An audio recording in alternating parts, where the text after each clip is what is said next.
Welcome back.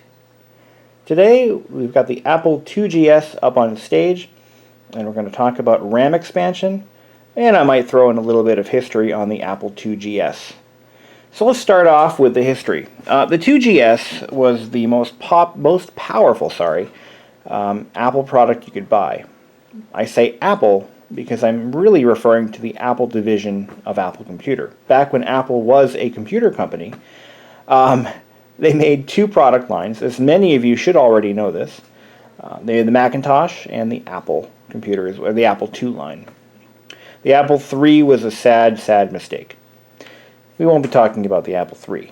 The Apple IIgs was to be one of the most powerful, most capable Apple IIs you could buy, and it was supposed to usher in a new era of technology and functionality to the Apple II line. Remember, the Apple II team still believed that Apple had every intention of keeping them around. Little did they know that little white box with a tiny I think it was a 9-inch CRT that could not display color ended up taking over the world. But in 1986, that wasn't really... I'm sure they thought about that, but it wasn't really on the radar. The Mac was really a niche product that was popular, I believe, and again, I'm shooting in the dark here, but I believe the Mac was more popular in the business world where it was really targeted. Colleges, businesses, publishing, that's where the Mac really shined. The Apple was still the favorite son of the education and consumer markets. The Apple, to give you a little bit of insight, the Apple II, every Apple II ever made could display color graphics, whereas the Mac II was the first Mac to be able to display colored graphics, which came out after the IIgs did.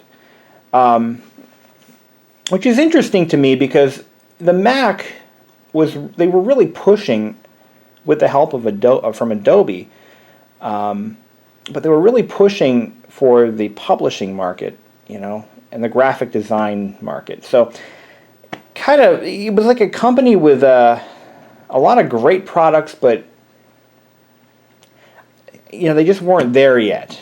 The Mac was still developing, still finding its home, and the Apple II was trying to keep its home and keep its legacy from failing, or from falling away. Which is why the Apple II to this very day still has such a loyal fan base, like the Commodore 64 and the Amigas.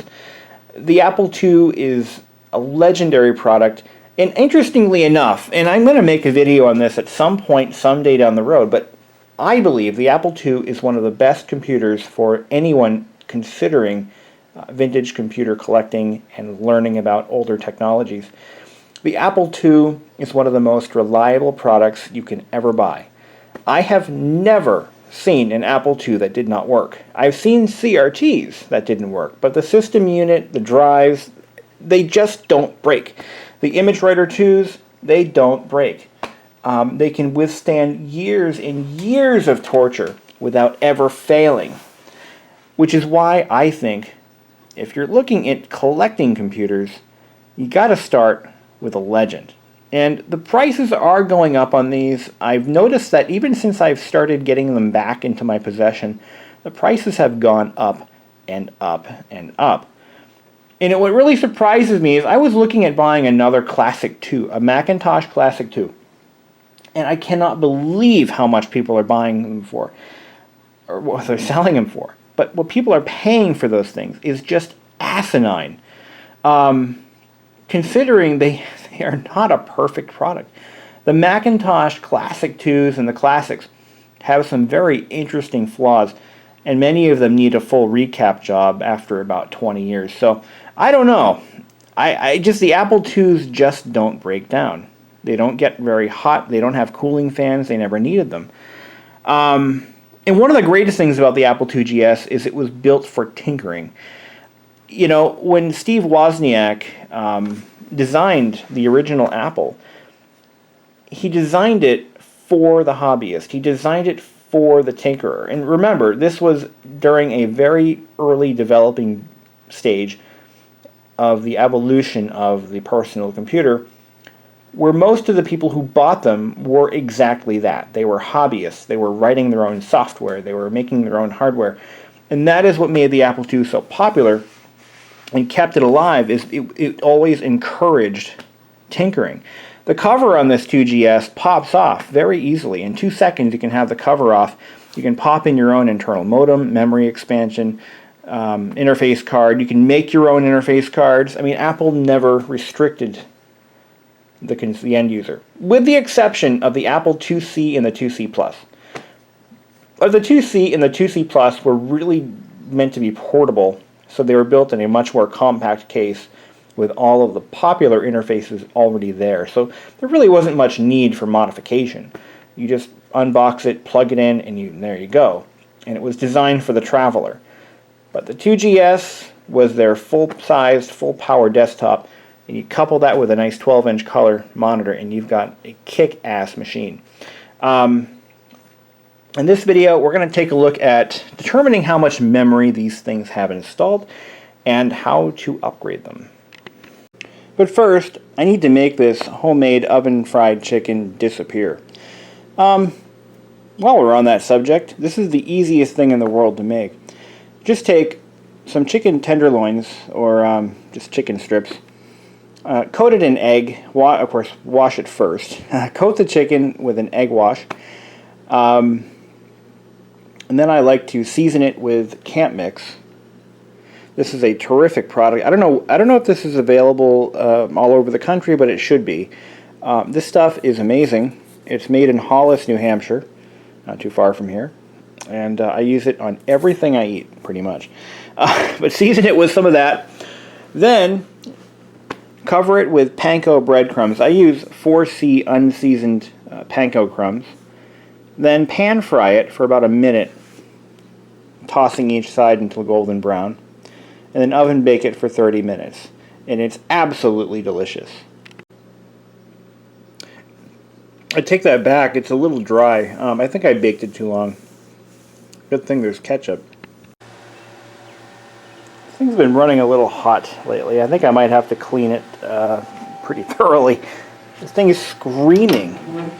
Open these doors. There's vents on the side, so the fact that there's a DVD player on the top shouldn't affect it, but damn. Anyway.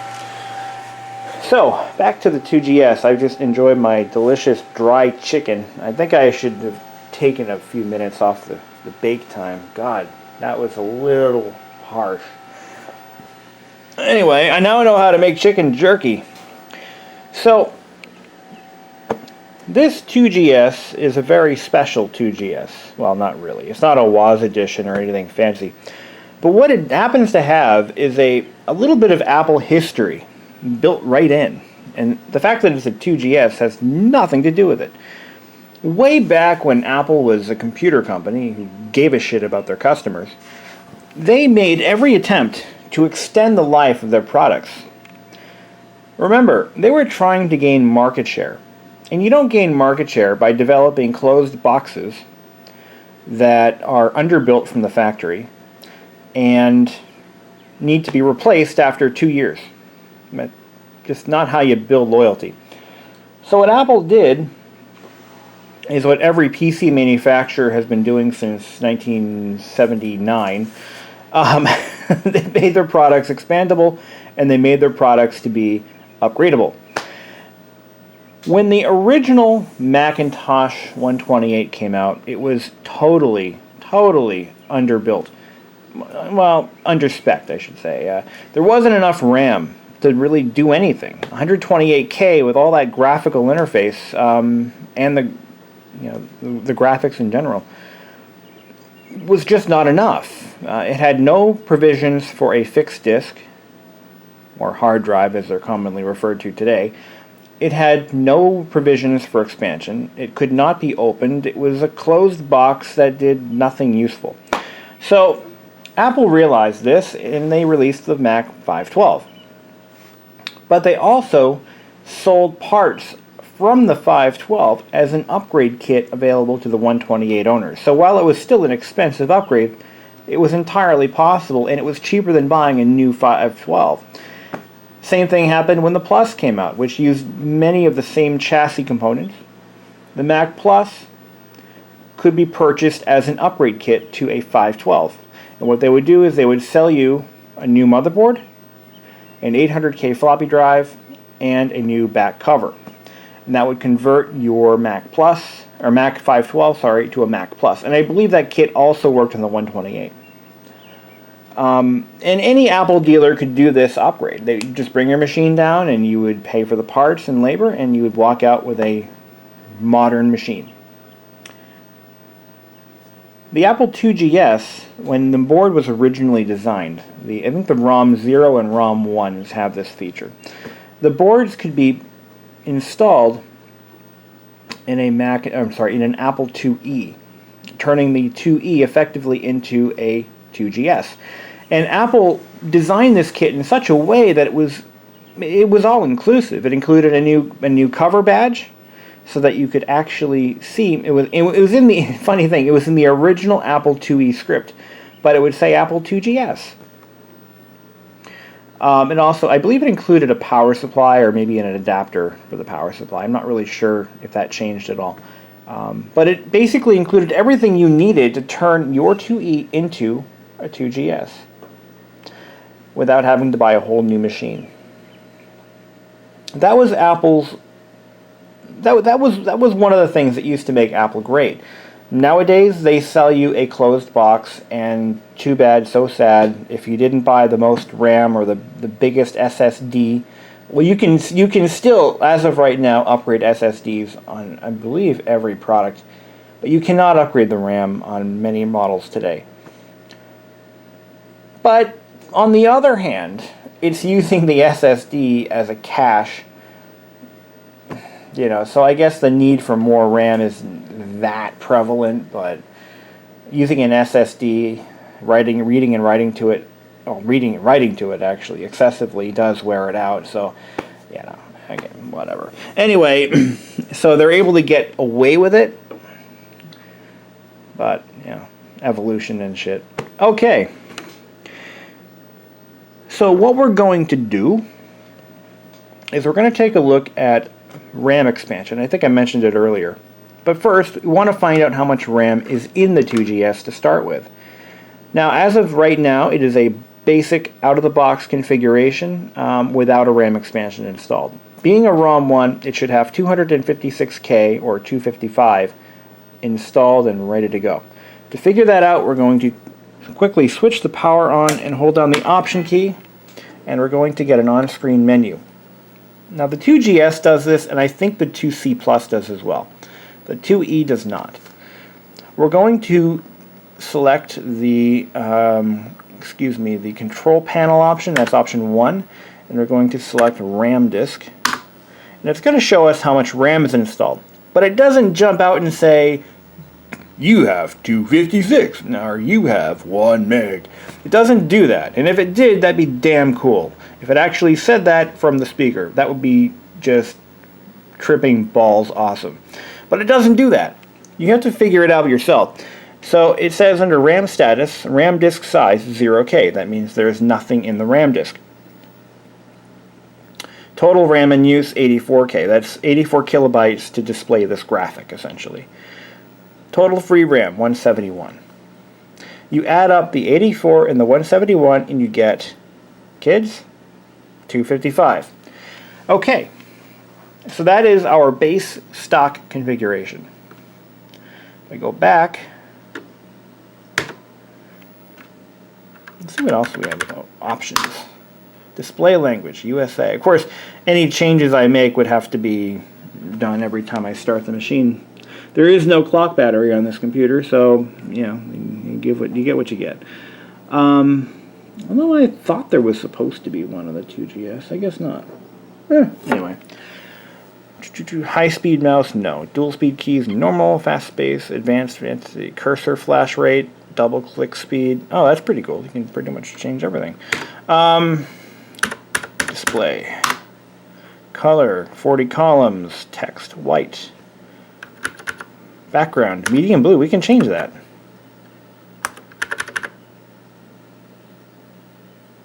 Select arrow. Ooh, neat. Look at that. Whoa, trippy. Hey. I forgot you could do this. But, of course, naturally, anything I change is going to be neat. Dark blue. Let's make it look like that. That's pretty cool. Kind of reminds me of something. I don't know, 2E. Alright, so, we're having fun. Hey! I didn't save it. Black. I forgot you could do this. It's been a while since I've had a 2GS that, that I used. But, it's pretty cool. I forgot I could even do that. Purple. That looks cool. Alright, now we're going to quit that. I'm totally straying. Oh, it's stuck. But as soon as I hit the power, obviously what's going to happen is it's going to just... Alright. Okay, we're done with that. Alright. Quick intermission. It's going to lose all the settings because the internal clock battery is flat so. It turns out there actually is one, and I knew this, but it's been a while since I've had this apart. The battery is located under the power supply, I believe. And we're going to take a look at where that's located. Screw it. I'm going to unplug the power cable. And the power supply. There we go. Battery should be right under here. Oh, and there she is. It is a 1. Size 1 2AA. This is the original battery. Ooh. We now know how old this machine is. The date is on the battery. The date is February 1st, 1987. So, she's dead. Too bad. We're going to have to replace this battery. Once it's replaced, it should be able to hold those settings and the date and time and all that happy horse shit for quite some time. A couple of years, in fact. But I don't have one of these, and I have to go buy one. This is a Tataran battery. They're still around. You can get them on eBay, and they're about $4 or $5. You have to desolder the old battery and put in the new one with a soldering iron. So, in a later video, we're going to do just that. I'm going to order the battery today. I should have it sometime, probably mid next week. So that'd be like May 24th or 25th. And we'll replace that. And while we're doing that, I'm also going to replace the left side ADB connector on this keyboard. What's happening is this connector is flaky, so it'll stop responding to the mouse after a couple minutes sometimes. It can happen randomly until I put light pressure on this connector. I tried reflowing the solder joints on the connector and that did not help. So I'm going to actually rob the connector off a perfectly good ADB keyboard to fix this. I don't have any other source for an ADB connector that'll work. So on to the program already in progress. So we're going to put in this RAM expansion. This is the RAM expansion that came with this machine originally. It adds an additional 256K to the onboard. Now, you'll notice it has 8 soldered in chips, and then it has a total of 32 spots. So each one of these chips represents 32 kilobytes.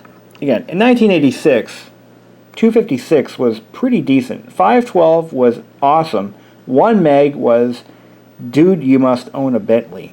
RAM was expensive, and it was, you could get away with very little RAM. I think the original Apple II only had like 32K, or 32 or 64K.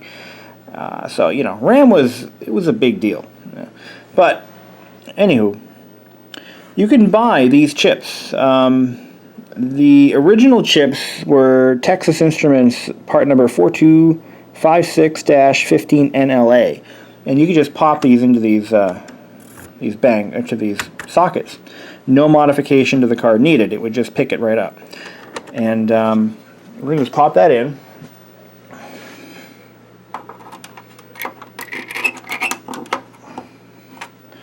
Alright. Then we're going to do the exact same thing. We're going to hold down the Option key and verify that it installed. See, look, we're back to the default.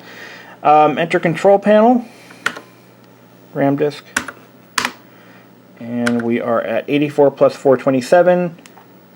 I'm sure you're whipping out your calculators now, but if you did, you get 511. So that brings us to a theoretical 512 kilobytes of onboard RAM. Did I say onboard? Of RAM with an expansion. So, where do we go from here? Well, we're going to fully populate this card. Let's do it. So like I said, we've got 256, 512, 768, 1 meg. Fully populated, 1 meg. Alright, here we go. I wave my hand over the board. Watch this. This is the coolest thing ever. Abracadabra. Fill this card with joy. Make it 1 meg because I don't know the rest of it. I hope this works. Wow! It worked! Sweet! It's now a fully populated 1 megabyte card. Isn't that the greatest thing in the world? You should try that. It really worked. I mean, you saw it right there. No tricks. No fooling. It worked. So we now have a card that is fully populated. For those of you who are dumb as a bag of rocks, I actually bought this on eBay. But and with some tricky camera work.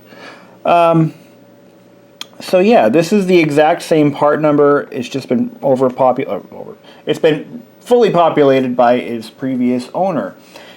RAM for the 2GS is getting a little bit pricey. I paid $50 for this. Now in modern times, and I could buy, I don't know, 16 gigabytes of RAM for what I paid for this 1 megabyte of RAM. I did try finding these chips, and I found them for $6 a piece, and I'm like doing the math here. I'm thinking, no. So, you know.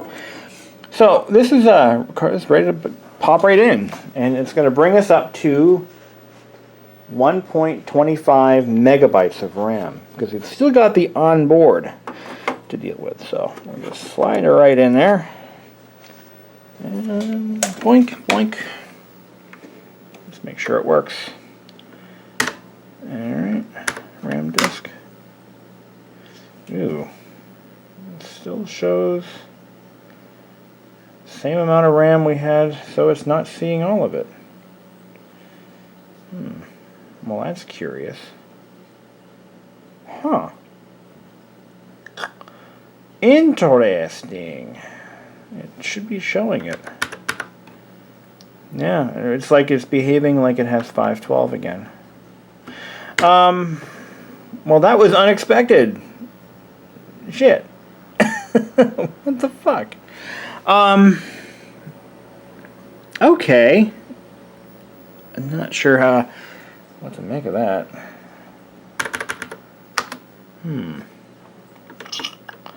Well, I'm actually kind of glad this happened, because as it turns out, this card was never properly configured to begin with. I found the owner's manual, or the installation manual, I guess you could call it an owner's manual, for this card online. God bless the internet. And I discovered that there are 2 jumpers missing from this card. It's pretty simple. If you're upgrading to 512, you have to install a shunt on this upper block. If you're upgrading to the full 1 meg, you install a jumper on this lower. So I found some jumpers. Every household should have a few of these. I mean, really, they should be as common as you know, apple peelers and ginger, pumpkin spice blend. Alright, so we're going to just force feed those on. Hold on a second. Just pop these in like that. Really? No, don't be like that. Come on. There we go. Just pop these in place.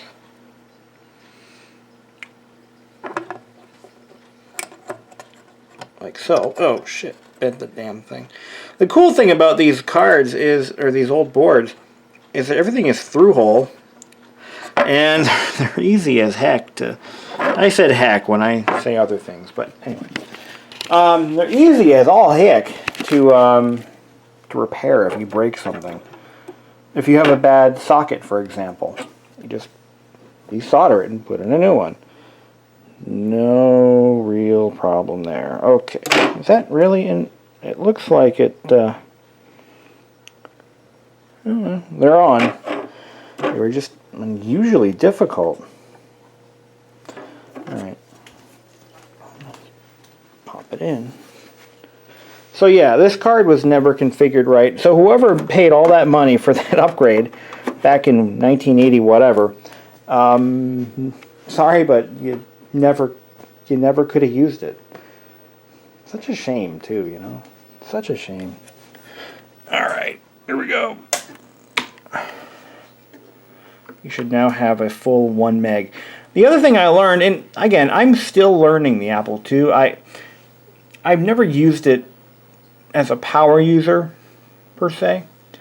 I've always used, you know, specific applications in the Apple II. I never really did much with the machines in school. We just played Oregon Trail and Number Munchers, and that was basically it. So I'm learning new things as I dig deeper. But one of the things I've learned is that they don't use RAM like the average computer does today. Modern computers manage the memory for you. Some of these older ones, you have to manage it yourself. One of the things that the RAM disk does is it, in some applications, I'll just say Apple Works, just not necessarily true, but for an example. Apple Works isn't designed to use that much RAM. But what it will do is it will allow you to use it as a RAM disk, which you can store files on until the power is lost. Pretty cool. The more memory you have, the more crap you can store. It's that simple. So let's take a look at our RAM disk this time. There we go. We are in business. Largest selectable, 1024K. Alright, we're getting somewhere. So, what have we learned? Well, we've learned how to check and troubleshoot an expansion card. We've learned how to install RAM, which is just pop it in. And we've learned how to tell how much RAM is actually present. Again, these methods only work on the 2GS, and the 2C you cannot add RAM to. Or maybe you can. Maybe you can. I don't know. I've never owned a 2C. But the 2C was basically the sister to the 2GS. You know, so it had some of the features that the 2GS had, including the built-in 800K floppy drive. Or I think it wasn't the super. No, super drive was the 1.44 meg, but the 800K drive, and yeah, it had all that. You know, it had better graphics and a little faster processor, and many of the features I think that the 2GS had. Whereas the 2C is really just a portable 2E with all the popular goodies built right on board. So we're going to close her up, and I'm going to go software hunting. I'm going to find some more software that I can run on this. Hopefully find something that will actually use that 1 meg and take full advantage of it. So there's that. Wait a minute. You're thinking, wait a minute. Let's take a look at that again. Because I just thought of something. Looks like I've lost the 256 on board. The which I think is true. I think it's built that way, but I just want to confirm that. I don't see it there. I don't see it as being usable anymore. So let's confirm or deny that. Wait a minute. Wait a minute. Wait a minute. Oh, I know what I did. Okay, I just added it up wrong. That's my bad. Oh, I waited too long. I was going to lower the OS.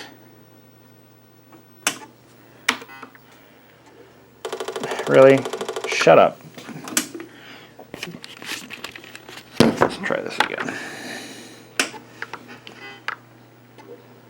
There we go.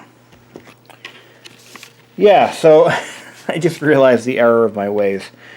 What we should have is 1.25 kilobytes and our megabytes, 1024 plus 11. And yeah, let me go back there. What do we see here? I just added it up wrong. I'm like, wait a minute, did I lose the onboard? No, I didn't. I'm like, yeah, okay. So we do have it all there. So we should have probably 1195, it'd be 1255 K. So yeah, that makes sense. That makes perfect sense. And all right. Well, that concludes this video. I thank you for watching, and hopefully somebody learned something. I know I did. And learning every day. And there's going to be a lot of comments. You know, one piece of advice I can give my viewers: if you want to learn more than what I'm telling you, because I'm learning too, and there's things that I'm not mentioning or due to time restrictions. One thing I've noticed is there's a lot of trolls on my comment feeds, which it's YouTube, so there's assholes everywhere. But there's also a lot of people that are very, very well versed in vintage computers because they may have used them more than I ever did, and they grew up around them. So if you want to learn more about collecting vintage computers or more about a specific machine or a specific feature or design flaw, definitely look at my comments boxes or comments feed, because there is a lot of useful information. I've learned a lot from my viewers, and that wasn't the original intent. I mean, I guess I was naive when I started doing these videos many years ago. I'm like, really, who's going to know this stuff? Or who's going to know that? Turns out, I don't know shit. And not surprising. I'm just a cocky bastard. But the stuff that gets posted in the comments feed in my videos, some of it is very educational. And I encourage you all to just check that out, because there's a lot of people that do provide some very useful information. And one of the most knowledgeable people that I know of when it comes to computers from this time period, and computers in general, would have to be V. Westlife. He is... I just picture this guy living in his parents' basement, just working on vintage technology all day long. I know he has a real job, and he's a real person who is nothing like the depiction that I have in my head, but he's very intelligent, and he knows his stuff. And he knows a lot about the Commodore and Amiga stuff. He's really into those. I don't really watch his channel, but I've seen a lot of his videos over the years, and I'm not like a regular viewer, but the guy knows his shit, and he does leave a lot of useful comments. And I take it the wrong way sometimes, because I'm like, I thought maybe he was just like, you know, giving me a hard time at first, but I'm like, you know, this guy knows his stuff, and he really does contribute a lot to these videos. And you know, if he's watching, seriously, thank you for everything you've done. I mean, you are very, very knowledgeable, and I do appreciate the information gaps that you fill in for me. But no, there's you know, I don't know a lot of things that I thought I did, and I think developing this channel into what it's become has really helped me a lot. Another channel, not to not to really, well, it's the end of the video, so if you're done watching, go away, go away. But if you want to learn and you want to hear stuff, stay. You want to hear some cool things. That didn't sound terribly friendly, but you know what I mean. For those of you who really are into technology and into preserving technology, one of the things you have to do is learn how to service the technology that's out now, and that will help you later on. You know, as modern technology becomes old and obsolete and failing and breaking all the time, you know, if you keep yourself, you know, educated and always learning new things. One of the channels I recommend is the Louis Rossmann channel, and no, I have not been influenced by him at all. I'm just being more myself. Someone made a comment about that because he swears a lot.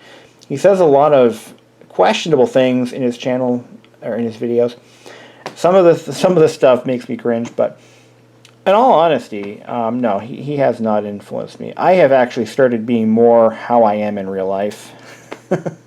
I dropped the Mr. Rogers thing about a year ago. I'm like, you know what, fuck it. I'm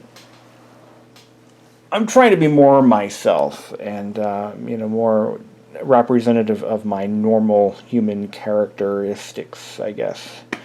But no, Louis Rossmann is a very, very intelligent man who has devised ways to repair damn near anything. And because of the limitations of his time and resources, there are a lot of things that he doesn't fix. But if you watch how he works and watch the methods and tricks that he uses, you can kind of put things together in your own head and then realize that you can apply these methods and troubleshooting tips to other things and learn how to do it on your own. With a little investment in some equipment, specifically, you know, hot air workstations for desoldering surface mount stuff, and investing in some software to obtain the schematics for popular equipment and technologies, you can pretty much fix anything.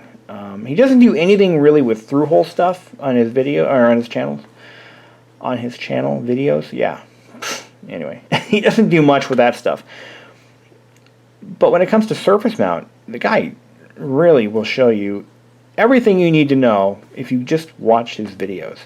And I'm getting no kickback. I'm getting nothing from him in terms of you know, praise or kickback or anything. I'm just telling you, from one tech to another, this guy is very helpful. More so than my videos. My videos are really just, I'm bored, I've got some junk, let's make it less junky. Yeah. You know, that's pretty much what my video is. My videos are all about. So I've got this extra 256 RAM card if anybody needs it. I don't know what I'm going to do with it. If you need one, hit me up. You know, I'll probably sell it to you for, you know, shipping plus, I don't know, 20 bucks. They're good to have. I mean, there's a lot of these that don't even have these installed that could easily have them, is my point. So there's a lot of 2GSs still in the wild. If you need a RAM card, I don't need this one. That's where I'm at. I'd like to get 20 bucks for it. You know, I figure that's a fair price, plus shipping. I might put it up on Facebook, on eBay. I'll put it on Facebook. I'm going to put it on eBay, I think, and see if anybody bites on it. I've got some stuff on there now. My eBay channel, Jesus Christ. My eBay username is BB Computer Museum. And I suggest you take a look. There's some stuff out there. My prices are a little high, but I can negotiate. Just make me a reasonable offer on the stuff that I've accepted offers on, and we'll talk. I've got right now, I'm selling the IBM PS2 Model 308088 version. I'm trying to get 150 for it, but that's not going to happen. So, you know, make me an offer. I will sell it. It doesn't include anything. It's just the system unit itself. No keyboard. Hell, I got $120 for the keyboard. You know, so it's a Model M. They're worth a fortune. But anyway, I'm going to clean up. I gotta do dishes. I gotta feed the frogs. Let's do that right now. Tack on a few minutes to this video. And it's now stretching and stretching and stretching some more. Alright.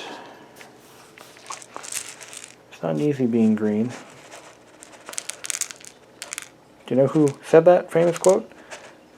Oh god, I am turning into Mr. fucking Rogers. Jesus Christ. Feed the fish. Anyway. I just had a moment there. I'm like, wait a minute. What am I doing? What does this remind me of? What have I become? Anyway. And now we're going to feed the fish. And then Lady Aberdeen said, fuck this bitch. Alright, you're not eating, huh? Not hungry? Really? I give you delicious food and you disrespect me like this? Huh? Come on. Anyway. Have a nice day. Enjoy.